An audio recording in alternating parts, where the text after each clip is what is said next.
Properties of definite integration. आपको अभी पढ़ना है डेफिनेट इंटीग्रेशन क्या होता है। अभी तक आप लोगों ने इंडेफिनिट इंटीग्रल पढ़ा है, जिसमें जो इंटीग्रल होता था वो एक डेफिनिट क्वांटिटी नहीं होती थी, आप plus a constant of integration लिखते थे। यहां देखो, अगर आपसे कहा जाए इंटीग्रल ऑफ एक्स स्क्वायर और एक्स का वेरिएशन दिया रहेगा 1 से 2 ऐसे, मतलब यहाँ एक्स की अभी क्या था, एक्स का कोई वो डोमेन नहीं होता था, या अब क्या है, x very from 1 to 2, x is in between 1 to 2। तो ये ऐसे यहाँ पर नंबर, ये लोअर लिमिट ऑफ इंटीग्रल है, this is the upper limit of integral. और अब करना क्या है, आपको ये लिमिट्स पर तो इसका रोल तो बाद में आएगा, पहले आप एक्स स्क्वायर का इंटीग्रल लिखिए। एक्स स्क्वायर का इंटीग्रल क्या होगा, x³ प्लस अ कांस्टेंट, यहाँ लिखने की जरूरत नहीं है क्योंकि वो कैंसिल आउट हो जाता है, अगर आप लिखोगे भी तो कैंसिल आउट हो जाएगा, फिर आप सिर्फ यही लिखोगे x³/3, और यहाँ लोअर लिमिट मेंशन करो, यहाँ अपर लिमिट मेंशन करो। फिर क्या होता है, फिर आपको क्या करना होता है, पूरे इंटीग्रल में in place of x you have to write the upper limit, क्या आ जाएगा 2/3 minus in place of x पूरे इंटीग्रल में you have to put the lower limit, तो क्या आ जाएगा x की लोअर लिमिट रखोगे 1/3, तो ये आ जाएगा 8/3 माइनस 1/3, तो 7/3। एक डेफिनिट क्वांटिटी, एक डेफिनिट नंबर मिलेगा, ठीक है ना। तो this is called as a, ये आपका डेफिनिट इंटीग्रेशन की मैंने मीनिंग बता दी क्या होता है। ओके, अब जैसे जैसे आप इसको, ये तो पहली लाइन है, मुझे लगता है कुछ बच्चों को ये पता भी रहा होगा, फिजिक्स में कई बार ऐसी सिचुएशन आई होगी, आई थी या नहीं आई थी? अच्छा, तो डेफिनिट इंटीग्रेशन का बेसिक तो आपको पता था। अब जैसे देखो, आपसे कोई कहता है भाई इस इंटीग्रल को सॉल्व करो, एक इंटीग्रल ले रहा हूं, इंटीग्रल है 0 to 1 x upon x square plus 1, limit को कैसे चेंज करना है वो बताना है। क्या इंटीग्रल है 0 to 1 x upon x square plus 1। अब करना क्या होता है, आपको पता है जो डिनोमिनेटर में क्वांटिटी है, डिनोमिनेटर में जो फंक्शन, इसका डेरिवेटिव ऊपर बनाया जा सकता है लीनियर अपॉन क्वाड्रेटिक है वैसे, तो आपको इसका डेरिवेटिव क्या आएगा 2x, वो तो बड़ी आसानी से बनाया जा सकता है। तो जब डिनोमिनेटर की क्वांटिटी का डेरिवेटिव ऊपर मिले तो करना क्या चाहिए, सब्स्टिट्यूशन, इसको सब्स्टिट्यूट करोगे, put x square plus 1 is equal to t, ये सब्स्टिट्यूशन ओके है, ठीक है भाई। अब क्या करोगे, इसके बाद नेक्स्ट स्टेप होता है आप दोनों तरफ डिफरेंशिएट करोगे विद रिस्पेक्ट टू x, तो क्या आएगा 2x dx is equal to dt हो जाएगा। तो x dx कितना आ जाएगा 1/2, अभी लिखने का काम कम करो, इधर ज्यादा देखो, x dx हो जाएगा हाफ dt।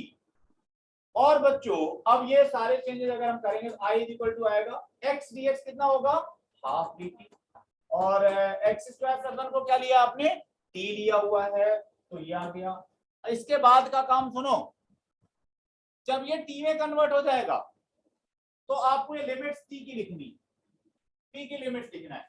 तो t की लिमिट्स कैसे लिखोगे भाई, ये तो x की लिमिट्स है, x की लोअर लिमिट 0, x की अपर लिमिट 1 है। अब तो ये फंक्शन t में कन्वर्ट हो गया, तो ये जो रिलेशन है, इस रिलेशन को यूज करोगे to find the lower limit of t and upper limit of t। x की जब लोअर लिमिट 0 यहां रखोगे, क्योंकि रिलेशन क्या है t और x में, x square plus 1 is equal to t है, x की लोअर लिमिट 0 रखो तो t क्या आ जाएगा, t इज इक्वल टू 1 आ जाएगा। x की अपर लिमिट अगर 1 यहां रख देंगे तो t इज इक्वल टू हो जाएगा 2। तो जब आप सब्स्टिट्यूशन के बाद फंक्शन को एक नए वेरिएबल में कन्वर्ट कर देते हो, तो ये नए वेरिएबल की लोअर लिमिट और अपर लिमिट लिखना होता है, ठीक है ना, समझ में आई बात। ये देखो, ये क्या था 0 to 1 किसकी वैल्यूज हैं, x की, x का वेरिएशन है, x is in between 0 to 1। तो अब आपने क्या किया, इस इंटीग्रल को सॉल्व करने के लिए सब्स्टिट्यूशन यूज किया।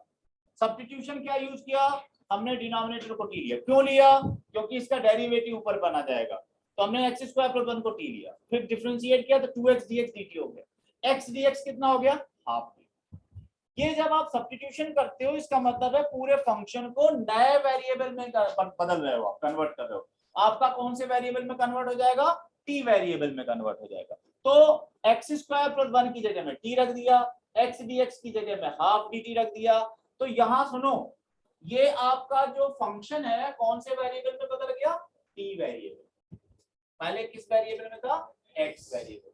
जिस वेरिएबल में कन्वर्ट हो गया उसी की लिमिट्स लिखना है यहाँ पर। अब आपको टी की लोअर लिमिट और टी की अपर लिमिट लिखना है। अब वो कैसे मिलेंगी भाई, तो ये रिलेशन है टी और एक्स में, जो आपने एक्स स्क्वायर प्लस 1 को टी लिया है, इसी रिलेशन को यूज करते हुए आपको टी की लोअर लिमिट और टी की अपर लिमिट निकालना। तो उसके लिए क्या करोगे, एक्स की लोअर लिमिट 0 यहां रखो तो टी की लोअर लिमिट आ जाएगी 1 आ गई। एक्स की अपर लिमिट यहां रखो 1 तो टी की अपर लिमिट आ गई 2। बदल दिया ये। अब आगे बढ़ो, 1/2 कांस्टेंट है, 1/t का इंटीग्रल क्या होता है, लॉग होता है। दिया आएगा 1/2 लॉग टी और ये लिमिट्स लगाओगे 1 to 2। बाद में क्या करते हैं, जो इंटीग्रल आया है उस इंटीग्रल में टी की जगह में अपर लिमिट क्या आएगा, log 2। मॉडुलस लगाने की जरूरत नहीं है क्योंकि it is a positive quantity. Positive modulus तब लगाते हैं जब हमें ये ना पता हो कि पॉजिटिव है। नहीं लगाना ही नहीं है भाई, मॉडुलस तो लगा दोगे तो गलत नहीं हो जाएगा। माइनस फिर पूरे इंटीग्रल में x की जगह में लोअर लिमिट तो आएगा log 1 और log 1 क्या होता है, 0 होता है। तो 0 हो गया, बचेगा क्या, 1/2 log 2 आंसर आ गया।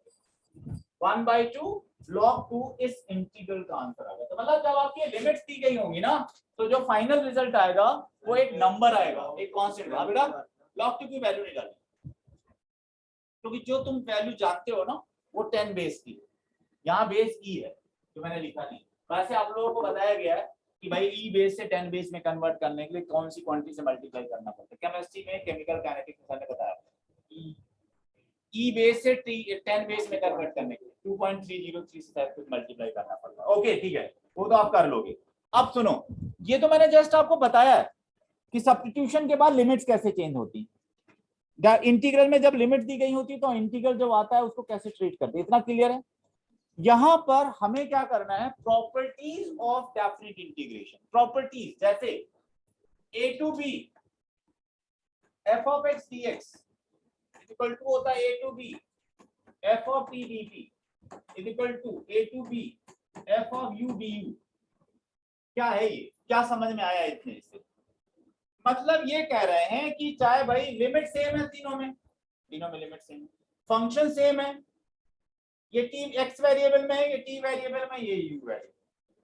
मतलब ये प्रॉपर्टी ये कहती है कि भाई फंक्शन चाहे किसी भी वेरिएबल के टर्म्स में क्यों ना हो, सेम फंक्शन का सेम लिमिट्स पर इंटीग्रल की वैल्यू सेम आती है। जैसे मान लो कोई कहेगा 0 to π/2 sin x, ये पता करो, 0 to π/2 sin t, ये पता करो, 0 to π/2 sin u, ये पता करो। ये तीनों इंटीग्रल सेम ही आएंगे, u sin u du। मतलब sin x का इंटीग्रल लिखोगे माइनस cos x, फिर लोअर लिमिट और अपर लिमिट। जैसे ही आपका इंटीग्रल आएगा तो वेरिएबल x की जगह में पहले upper limit minus variable x की जगह में लोअर लिमिट रखोगे, आंसर आएगा। यहाँ sin t का इंटीग्रल क्या आएगा, माइनस cos t, फिर t की जगह में अपर लिमिट और लोअर लिमिट रखोगे तो आंसर तीनों में क्या आएगा, सेम आएगा ना। यह है पहली प्रॉपर्टी जिसको हम डायरेक्ट यूज किया करेंगे। मतलब f of x dx है या f t dt है, दोनों रिजल्ट क्या आएंगे, सेम आएंगे। ध्यान देना लिमिट सेम होना चाहिए। ओके, दूसरी प्रॉपर्टी है बच्चों, a to b f of x dx equal to होता है minus b to a f of x dx। क्या है भाई ये रिजल्ट, रीड दिस। क्या लिख दिया मैंने कहा भाई अगर ये लोअर लिमिट और अपर लिमिट को इंटरचेंज करोगे तो ये जितना आंसर, ये मान लो 20 आ रहा होगा तो ये इंटरचेंज करने पर जो इंटीग्रल आएगा उसका आंसर -20 आएगा। तो -20 को माइनस से मल्टीप्लाई करोगे तो 20 हो जाएगा। तो सीधा याद रखो जब लिमिट्स इंटरचेंज किया करोगे तो माइनस साइन आएगा। ये सेकंड प्रॉपर्टी। इन दोनों प्रॉपर्टीज पर बेस्ड क्वेश्चन तो नहीं मिलते हैं बट ये इन बिटवीन का क्वेश्चंस आप यूज करते रहेंगे। ओके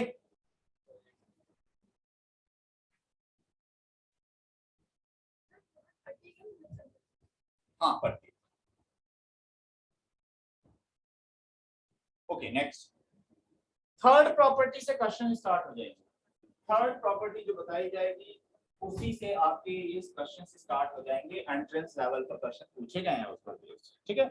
क्या है भाई थर्ड प्रॉपर्टी, देखिए a to b अभी लिखना नहीं, f of x dx equal to होता है a to c f of x dx plus C2b f of x dx, where C is a point in between A and B. कहीं पर ये C point, ये क्या कह रहे हैं भाई, पहले देखा करो फिर लिखा करो।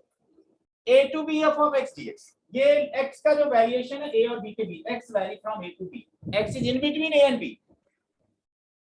अगर कोई पॉइंट C A और B के बीच में कहीं पर भी है, तो ये जो A से B का इंटरवल है, इसको आप ब्रेक कर सकते हो सम ऑफ टू इंटरवल। ये A to B के इंटरवल को लिख सकते हो A to C plus C to B।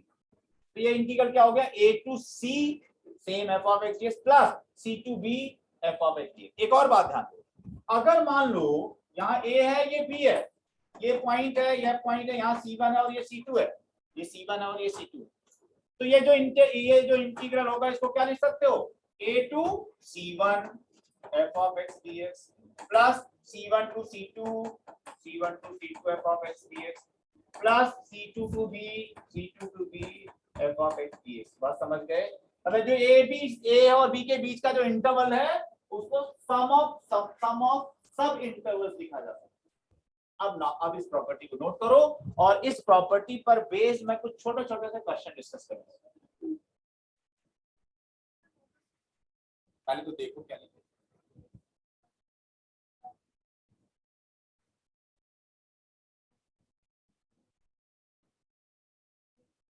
अरे सेम जर्नी को कंप्लीट करना है, ब्रेक करके कर दिया। ए से बी तक जाना था, पहले ए से सी गए, फिर सी से बी चले गए, दो बार हाल्ट कर लिया आपने, ए टू C1 फिर C1 टू C2 फिर C2 से बी, पहुंचे तो वहीं हो ना, रुक करके गए हो, एक ही बार में नहीं गए हो। क्लियर है? हाँ, अब भाई देखो इस प्रॉपर्टी पर बेस्ड क्वेश्चंस, ठीक है, पहले एक छोटा सा क्वेश्चन लेता हूँ, फिर एक थोड़ा सा टफ लेता हूँ, अब काम शुरू कर देना है। तैयार हो गया तुम लोग पेपर देने के लिए? पेपर देने से ही धीरे धीरे लेवल बढ़ेगा। तो आप पेपर दे, इसीलिए तो मैंने अभी आपकी क्लासेस पढ़ाई थी कि एक लेवल पर ले आए, फिर इसके बाद आप क्वेश्चन सॉल्व कराएंगे। जैसे किसी ने कहा भाई 0 to 5 mod x minus 2, 0 to 5 modulus of x minus 2। भाई जब तक मॉडुलस है ना तब तक आप इंटीग्रेट नहीं कर पाओगे, मॉडुलस तो हटाना पड़ेगा। और मॉडुलस के बारे में पता है कि मॉडुलस के अंदर अगर देखो आपको प्रॉपर्टी क्या पता, mod x equal to x होता है अगर x पॉजिटिव है, माइनस x होता है अगर x नेगेटिव है, 0 होता है अगर x 0। यही तो है, और थोड़ा क्लियर करके लिख दिया। mod x equal to x कब होता है, मॉडुलस के अंदर जो क्वांटिटी है इक्वल टू वही क्वांटिटी कब आती है, जब ये x पॉजिटिव है। mod x equal to minus of x कब होता है, जब ये नेगेटिव है। माइनस क्यों लिख दिया मैंने, क्योंकि मॉडुलस तो ऑलवेज पॉजिटिव होता है। अगर x नेगेटिव है तो नेगेटिव नंबर को माइनस से मल्टीप्लाई करोगे तभी तो पॉजिटिव बनेगी। जैसे मॉडुलस ऑफ -2 कोई पूछेगा, ये नेगेटिव नंबर है तो मॉडुलस हटाऊंगा तो क्या आएगा, माइनस ऑफ दिस क्वांटिटी, तो आपका ये 2 बनेगा। तो जब mod x इक्वल टू क्या लिखोगे आप, -x लिखोगे if x is a negative real. Done? Okay, अब सुनो, ये 0 to 5 है, x का वेरिएशन कहां से कहां तक है, 0 से 5 के बीच तक।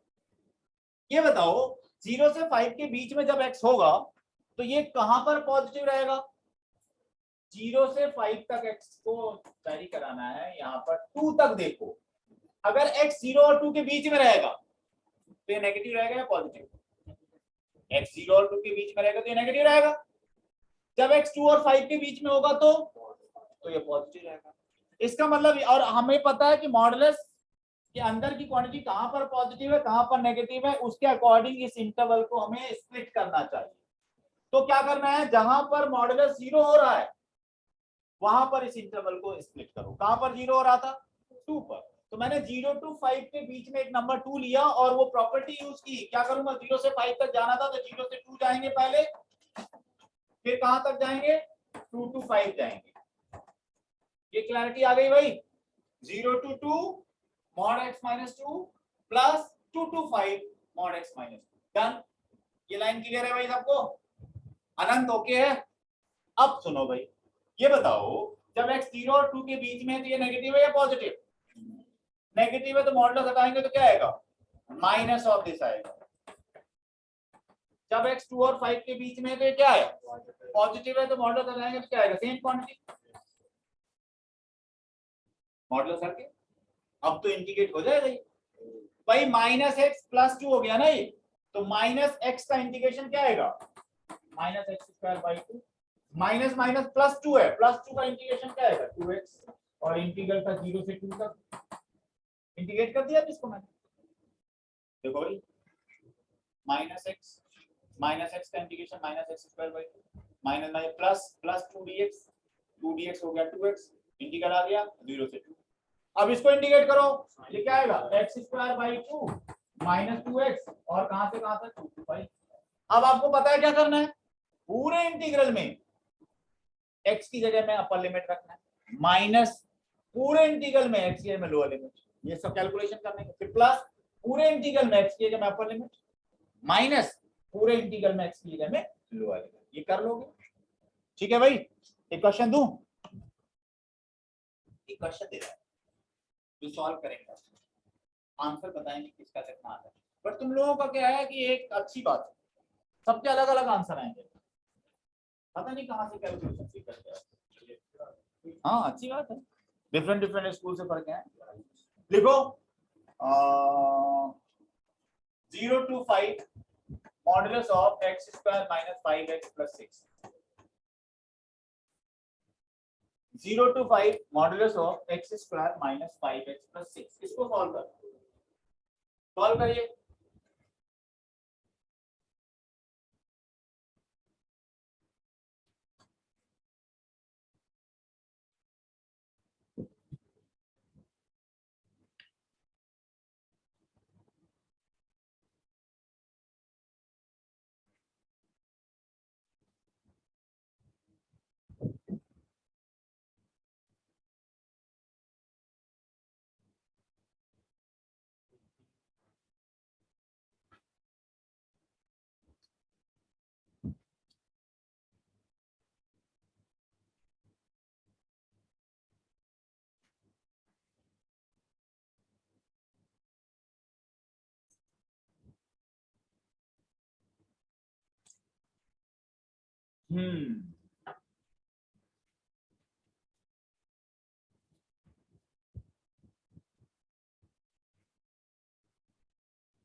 मैंने बताया था मॉडुलस के अंदर की क्वांटिटी जहां जहां जीरो हो रही हो ना, वहां पर इस इंटरवल को ब्रेक करना पड़ेगा।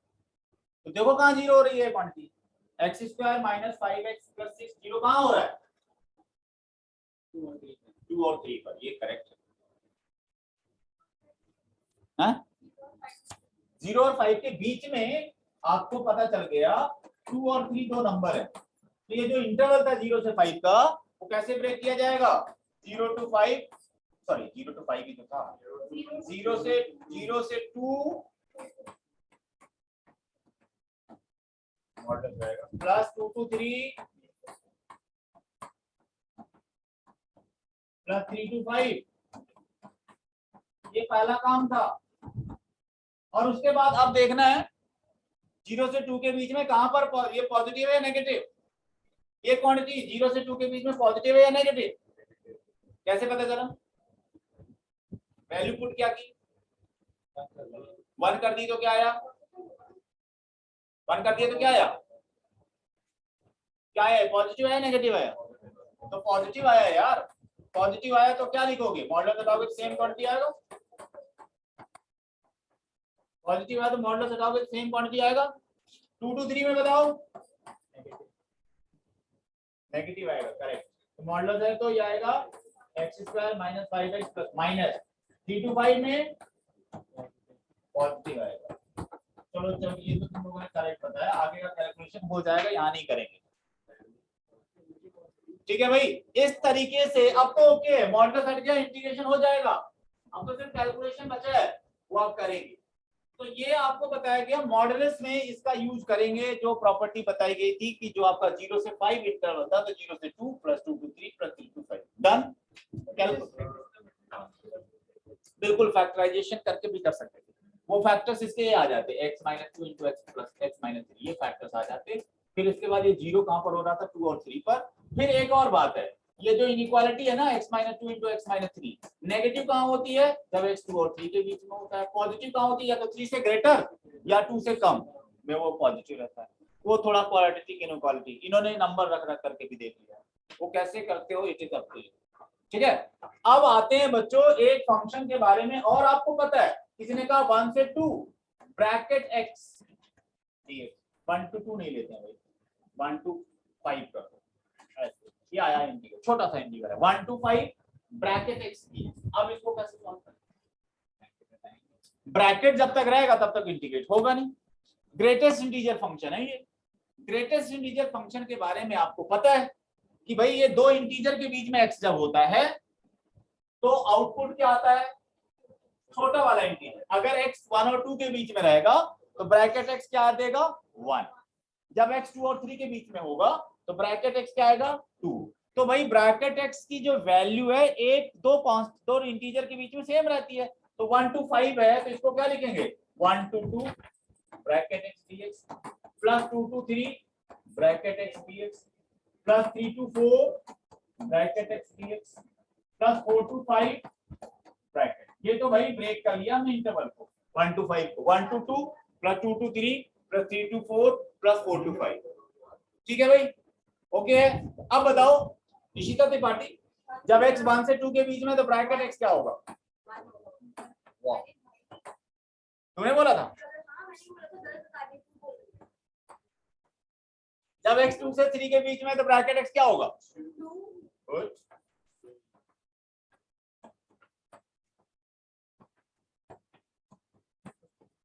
अब भाई ब्रैकेट इंटीग्रल ऑफ dx क्या होता है, x होता है। ये 2ds क्या आएगा, 2ds क्या आएगा, 2x आएगा। इंटीग्रल ऑफ 3dx क्या आएगा, 3x आएगा। और इंटीग्रल 4dx क्या आएगा, 4x। अब भाई ये आगे का काम तो तुम्हें आता है, क्या करोगे, पूरे x की जगह में upper limit minus lower limit ये आएगा 2 माइनस 1। फिर ये क्या आएगा, 3 रखो 6 माइनस 4, वहां क्या आएगा 4 रखो 12 माइनस 9, यहाँ रखो 20 माइनस 16। ये तो अभी मैंने बेसिक बताया।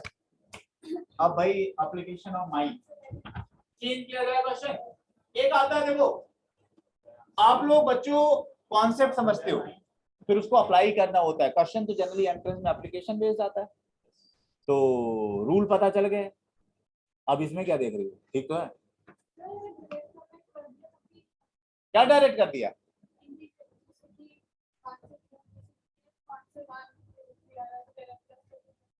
डायरेक्ट कैसे, सर जैसे हमने ऐसे किया ना, लिमिट 1 से 2 से 2 लिमिट 2 से 3 limit 1 plus 2 plus 3 plus 4 plus 5 और ये लोअर लिमिट्स ऐड कर दी।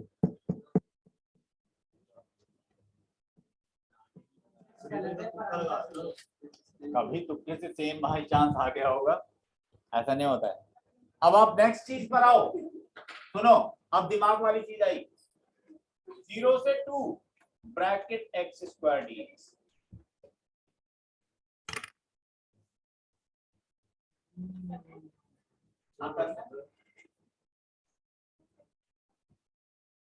ब्रैकेट x स्क्वायर dx 0 से 2, दिमाग लगाओ क्या करोगे,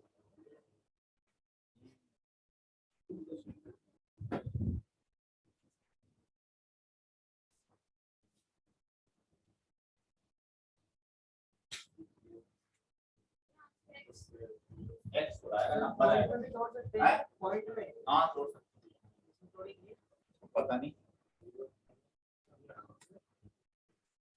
तुम्हें दिमाग लगाना।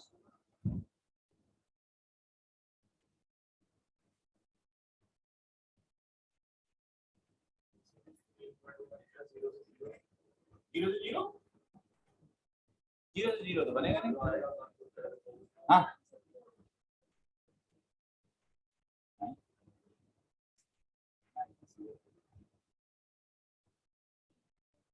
क्या भाई भाई चलो सुनो, नहीं वो तुम्हारी वो ग्रह जैसा देख करके पता चल रहा है कि तुम कुछ नहीं, अभी तो तुम लोग उस डायरेक्शन में, अरे तुम अभी जिस डायरेक्शन में सोचना चाहिए वो डायरेक्शन ही नहीं डिसाइड है। सुनो भाई, आप ये देखो एक्स स्क्वायर ब्रैकेट के अंदर की क्वांटिटी को बिटवीन टू इंटीजर्स देखना पड़ेगा, और ये तो x का वेरिएशन है 0 से 2 के बीच, x का वेरिएशन 0 से 2 के बीच में। अगर x स्क्वायर को 0 से 1 होना है तो x को क्या होना होगा? If x square has to be in between 0 to 1, so what should be the range of x? x भी तो 0 से 1 के बीच में ही होगा। x स्क्वायर को अगर 0 से 1 होना है तो x को क्या होना होगा? 0 से 1 होना होगा। 0 से 1 के बीच में x लोगे तो x स्क्वायर भी तो 0 से 1 ही आएगा। ठीक है भाई? अच्छा, अगर x स्क्वायर को 1 से 2 के बीच में होना हो, पॉजिटिव नंबर बताना अभी आप, मतलब 0 से नीचे वाली तो नंबर मुझे चाहिए ही नहीं, मुझे तो 0 से ऊपर के बीच का चाहिए, पॉजिटिव वाले नंबर। एक्स स्क्वायर को अगर 1 से 2 के बीच में होना तो x क्या होना चाहिए? 1 से √2 चाहिए। एक्स स्क्वायर को अगर 1 से 2 के बीच में रखना चाहते हो तो x को क्या चाहिए? 1 से √2। x अगर 1 से √2 होगा तो एक्स स्क्वायर क्या होगा? 1 से 2 के बीच में रहेगा। अच्छा, अगर एक्स स्क्वायर को 2 से 3 रखना है तो x क्या होना चाहिए? √2 से √3। और अगर एक्स स्क्वायर को 3 से 4 रखना है तो x को क्या चाहिए? पॉजिटिव वैल्यू से, पॉजिटिव, क्योंकि 0 से आगे वाली नंबर। बेटा ये x की लिमिट्स हैं। मैं x की लिमिट अभी 2 तक मैंने देखा है, अभी 2 तक ही गया हूं, आगे जा नहीं रहा हूं, क्योंकि x का लिमिट 0 से 2 के बीच में। तो देखो x अगर 0 से 1, फिर 1 से √2, फिर √2 से √3, फिर √3 से 2, इस तरह से बदलेगा तो एक्स स्क्वायर आपका 0 से 1, 1 से 2, 2 से 3, 3 से 4 रहेगा। ये ब्रैकेट के अंदर वाली क्वांटिटी को देखना पड़ता है कि वो दो इंटीजर्स के बीच में कब होगा, उसके लिए रेस्पेक्टिव एक्स क्या होना चाहिए, और रेस्पेक्टिव एक्स को तोड़ोगे आप, ये लिमिट तो एक्स की है, तो एक्स की लिमिट किस तरह से टूटेगी? ये सब इंटरवल में। तो क्या हुआ, अब हम इसको लिखेंगे 0 से 1, फिर क्या लिखेंगे 1 से √2, फिर क्या लिखेंगे √2 से √3, फिर क्या लिखेंगे भाई √3 से 2। ओके, अब देखो भाई ये तो लिमिट्स ब्रेक हो गई। 0 से जो 2 का इंटरवल था, 0 से 2 का इंटरवल को ब्रेक किया 0 से 1, 1 से √2, √2 से √3 और √3 से 2। ठीक है, इसके बाद अब बताओ, जब x 0 से 1 के बीच में है तो एक्स स्क्वायर कहां से कहां तक है? एक्स स्क्वायर भी 0 से 1 के बीच में। एक्स स्क्वायर अगर 0 से 1 के बीच में तो ब्रैकेट उन वैल्यू पर ऑपरेट करेगा तो क्या देगा? 0 देगा। अगर x 1 से √2 है, x 1 से √2 है तो एक्स स्क्वायर क्या होगा भाई? 1 से 2 के बीच में, तो ब्रैकेट ऑपरेट करेगा उन वैल्यू पर, क्या देगा? 1 देगा। जब x √2 से √3 है, एक्स स्क्वायर क्या है? एक्स स्क्वायर क्या है? 2 और 3 के बीच में, 2 और 3 के बीच में है तो क्या देगा ये? 2। फिर जब x √3 से 2 के बीच में है तो एक्स स्क्वायर क्या होगा? 3 to 4। अगर ये 3 to 4 है तो ब्रैकेट क्या देगा भाई? 3 देगा। तो बच्चों फाइनली ये आ गया, ये तो 0 हो गया, ये इंटीग्रल है x और है 1 से √2 प्लस ये इंटीग्रल है 2x, ये क्या है भाई? √2 से √3 प्लस ये इंटीग्रल है 3x, क्या है ये? √3 से 2, फाइनली √2 - 1, ये 2√3 - 2√2, ये 6 - 3√3, ये जो भी आया दैट इज आंसर। बेटा अभी तो खेलना शुरू किया है, अभी थोड़ा आता था, अब तो अभी तो तुमको ये भी नहीं पता था कि रूल क्या है, किस तरह से चीजें चलती हैं। तो एक और बात बता दो, जहां से क्वेश्चन स्टार्ट होते हैं वहीं पर लोग खत्म कर देते हैं, फिर वो सिलेक्शन कैसे होगा? होगा ही नहीं ना सिलेक्शन। सिलेक्शन होने के लिए पहले आपको देखना पड़ेगा कि भाई लेवल ऑफ क्वेश्चंस क्या है, कहां पर। अभी मैं इसमें बहुत वैरायटी दूंगा, मैं बदलूंगा अभी, जब तक आपको ये कॉन्सेप्ट की क्लैरिटी नहीं आएगी आप इस तरह क्वेश्चन नहीं सॉल्व कर पाएंगे। तो अभी तो पहले दिन ही घबराना नहीं, अभी तो पता चल रहा है। यस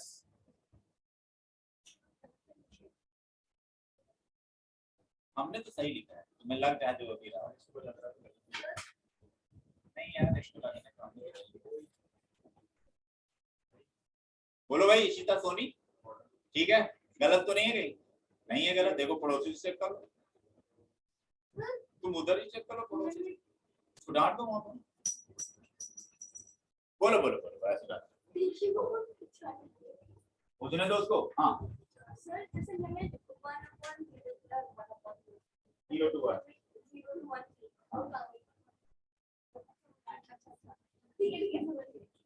मतलब 0 to 1 है तो नहीं सर समझ गए ये ऐसी समझ आती है।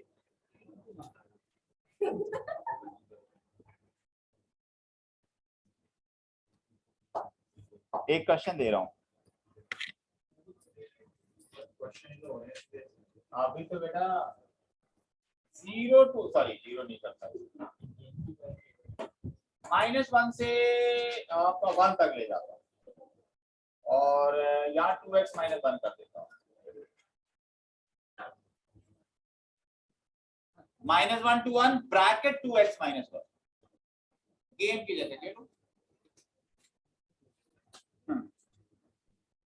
ये तुम्हारे लिए क्वेश्चन दिया गया है, इसकी लिमिट्स को ये जो 0 to -1 to 1 का इंटरवल दिया है इसको सब इंटरवल्स में ब्रेक करना है। तो ये होमवर्क है भाई, इसको यहाँ नहीं करो, घर में करने के लिए दिया है, नोट कर लो। नेक्स्ट क्लास में आप ब्रेक करके लाना, कुछ काम भी तो होना चाहिए घर के लिए, ये होमवर्क है।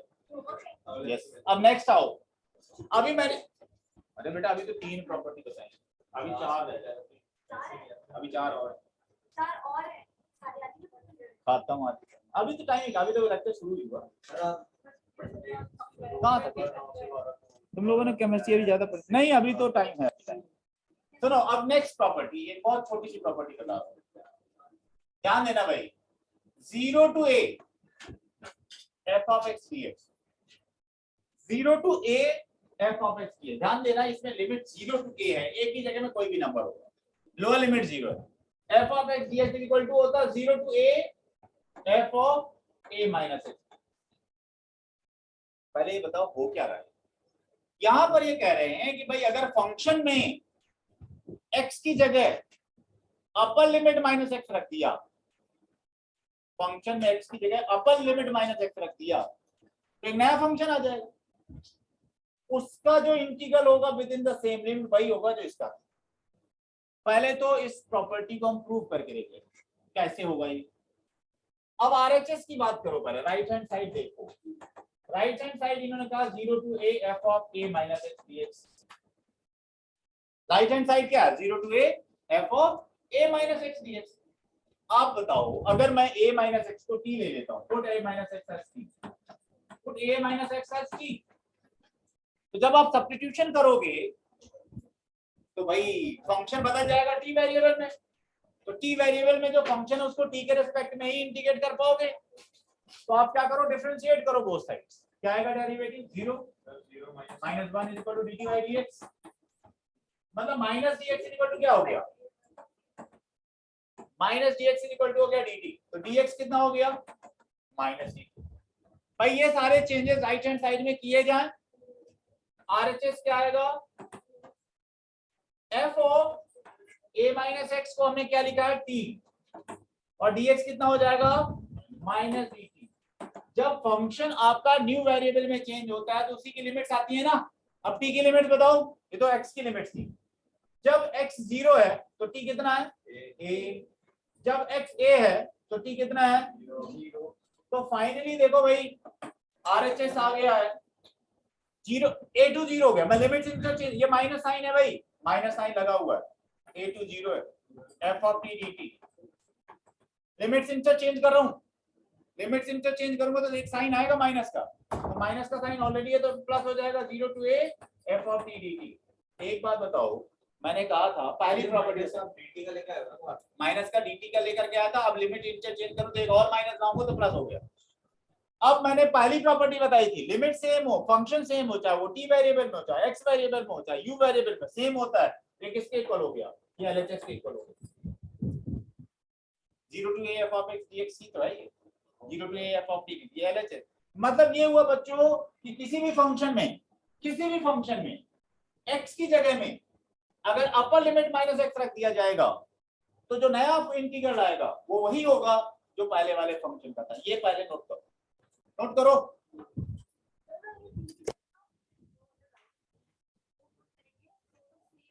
करेंगे नहीं ना, तो अब जहाँ पहुंच गए तो वापस थोड़ा है।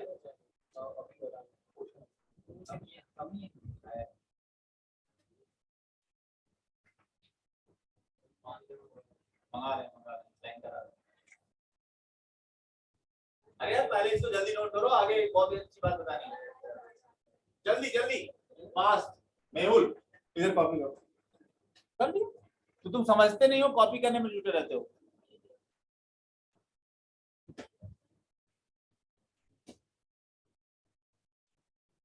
इशिता क्या यार, जब क्वेश्चन सॉल्व हो जाता तब तुम देखती रहती हो उसको। जब सॉल्व हो जाए पूरा बोर्ड लिख चुका होता हूँ, बाद में देखती अच्छा ये सब पढ़ना पड़ेगा। इसके दिमाग में ये नहीं चलता है कि समझना है, तो सोचती अच्छा ये सब भी पढ़ना पड़ेगा।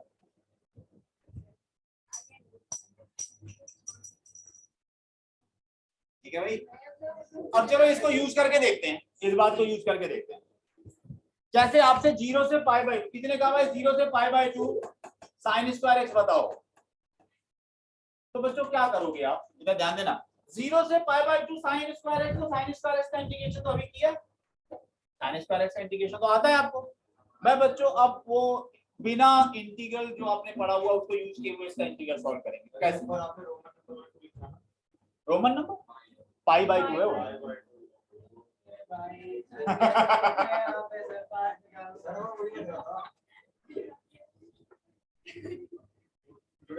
जुड़े हुए हैं, सही कह रहा था। 0 से pi by 2 sine square x dx, इस इंटीग्रल को मैंने i से डिनोट कर दिया। पहला इक्वेशन लिखिए, पहला फर्स्ट इक्वेशन 1। अब ये प्रॉपर्टी क्या बताइए, 0 to a अगर है तो किसी भी फंक्शन में x की जगह में अपर लिमिट माइनस एक्स रख दो, फंक्शन में रखना सेम लिमिट, तो जो इंटीग्रल आएगा अगर ये इक्वल टू आई था तो ये इक्वल टू आई भी रहेगा, ये भी आई की इक्वल रहेगा। बताया तो था फंक्शन में x की जगह में अपर लिमिट माइनस एक्स रखने से जो नया फंक्शन आता है उसका भी इंटीग्रल वही होता है जो पहले वाले का। ये तो प्रॉपर्टी थी कि फंक्शन में x की जगह में अपर लिमिट माइनस एक्स रख दो तो फंक्शन इंटीग्रल चेंज नहीं होता, तो ये भी इक्वल टू आई रहेगा। एक बार बताओ sine pi by 2 minus x कितना होता है, साइन 90 माइनस थीटा क्या होता है, cos थीटा, ये cos स्क्वायर एक्स आ गया। एक बात तो आपको ये पता चल गई कि sin स्क्वायर एक्स का इंटीग्रल और cos स्क्वायर का इंटीग्रल 0 से पाई बाई 2 सेम होता है। इसको इक्वेशन 2 ले लिया मैंने, इसको मैंने क्या लिया इक्वेशन 2। 99% चांसेस में क्या है, पहले वाला इक्वेशन जो था और दूसरा जो ये प्रॉपर्टी यूज करने के बाद मिला है, इन दोनों को आप ऐड कर दो। तो ऐड करोगे तो लेफ्ट हैंड साइड 1 और 2 को ऐड करो तो लेफ्ट हैंड साइड में आएगा 2i कितना हो गया, 0 से pi by 2 sine square x plus cos square x हो गया। दोनों को ऐड कर दिया तो 2i इज इक्वल टू क्या हो गया, sine square x plus cos square x, और ये क्या है भाई, ये क्या है 1 है, ये 1 है। तो इंटीग्रल क्या आया इसका x 0 से पाई बाई 2, तो finally upper limit minus lower limit pi by 2 minus 0, ये 2i आया है। i कितना आ गया पाई बाई 4, i कितना आ गया पाई बाई 4। ठीक है भाई, तो 0 से pi by 2 sine square x का इंटीग्रल कितना आया, पाई बाई 4 आया। ठीक बात है भाई। हाँ मैं हूँ, थोड़ा सा हिम्मत बांधो, हिम्मत और पानी वानी जाओ, मुंह में पानी मार करके आओ।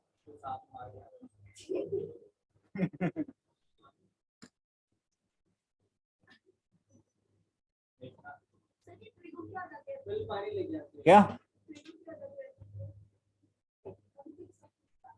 11th पास करके आई,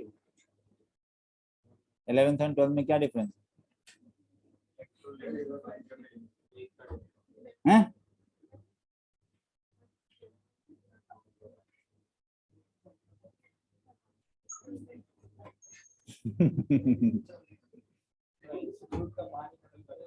यार कुछ बचा के रखो यार, हमें दिन भर यहीं रहना है। टैंकर आने वाला है।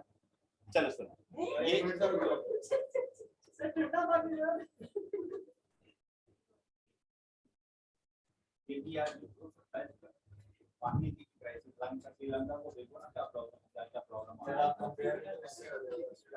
यार। ठीक ठाक कंट्री थी यार, हमारी सोसाइटी में तेरा क्या हो गया श्रीलंका में?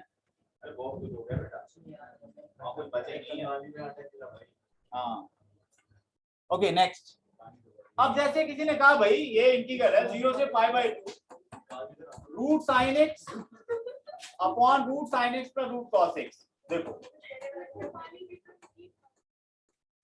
ये है भाई 0 से π/2 अगर मिलता है 0 से a, तो आप 99% सिचुएशन में ये प्रॉपर्टी यूज करोगे। 0 to a है, 0 से π/2 है, इसको इक्वेशन 1 लिख दिया, i से डिनोट किया, यूज दिस प्रॉपर्टी। ये प्रॉपर्टी यूज करो भाई जो बताई गई है अभी।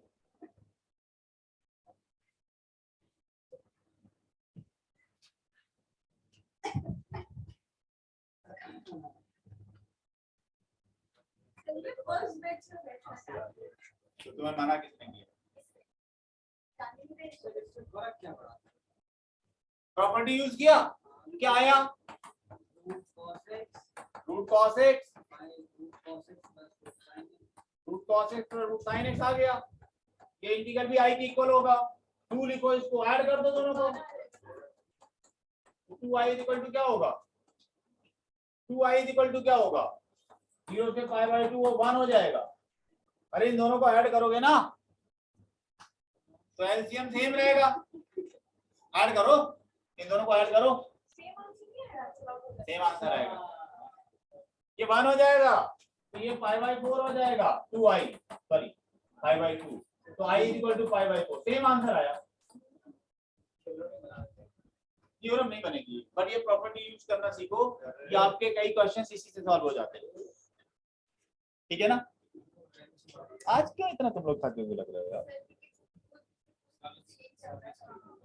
बोर हो गए मैं इंटीग्रेशन पढ़ नहीं अभी पहले इंटीग्रेशन कंप्लीट किया। और बेटा तुमको इंजीनियरिंग करनी है ना?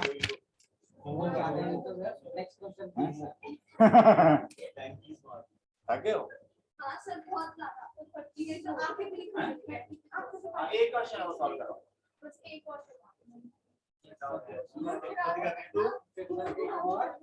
0 से π/4 log 1 का tan x। लो भाई 0 से π/4 log 1 का tan x।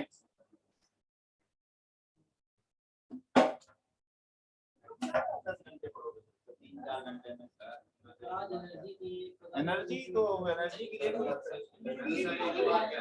तो अभी के टाइम पे क्या था? अच्छी चीजें खाया करो यार। अब लॉन्च के साथ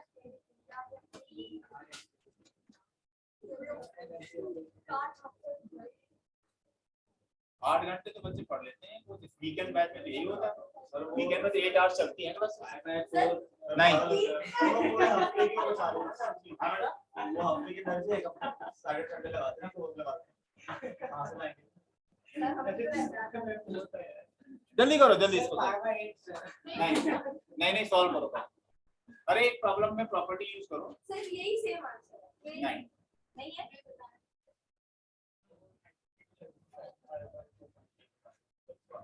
टाइम पर हाँ लगेगा। अरे प्रॉपर्टी तो यूज करो, पहले तो ये इक्वेशन 1 ले लिया और ये प्रॉपर्टी यूज करेंगे तो आएगा 0 से π/4 log 1 plus tan π/4 minus x। बताया था tan π/4 माइनस x क्या होता है? तो सिंपलीफाई करो इसको, log 1 plus tan π/4 minus x क्या होता है? 1 minus tan x upon 1 plus tan x। थोड़ा सिंपलीफाई करो इसको, tan π/4 माइनस x में tan a माइनस b का भी फॉर्मूला यूज करते हैं, tan a minus tan b upon 1 plus tan a into tan b।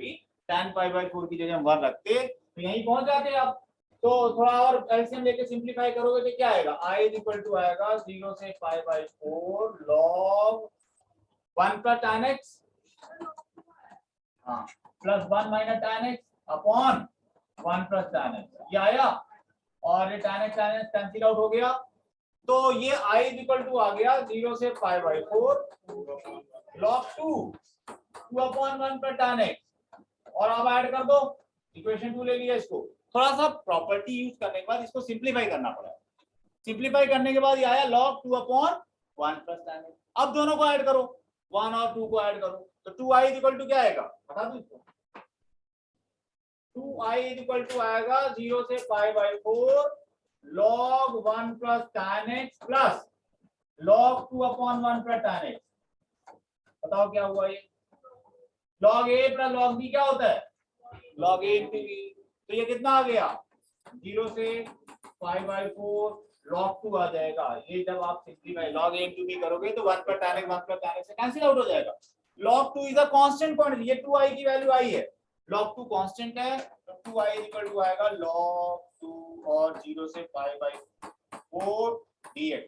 Integral of dx क्या होता है, x होता है, तो log 2 x 0 से पाई बाई 4, तो आएगा पाई बाई 4 log 2, ये 2i आया है, तो i कितना आएगा पाई बाई 8 log।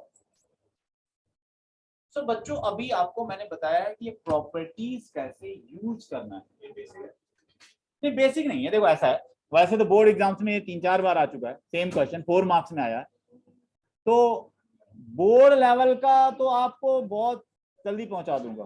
फिर आता है एंट्रेंस, एंट्रेंस में तो बेटा थोड़ा ज्यादा पढ़ना पड़ेगा, करना पड़ेगा।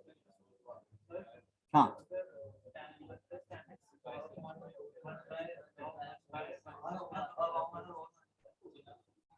नहीं सेम कैसे, अच्छा हाँ वो तो देखना पड़ेगा, मुझे लगता है सेम ही आएगा। ठीक है बच्चों, ओके।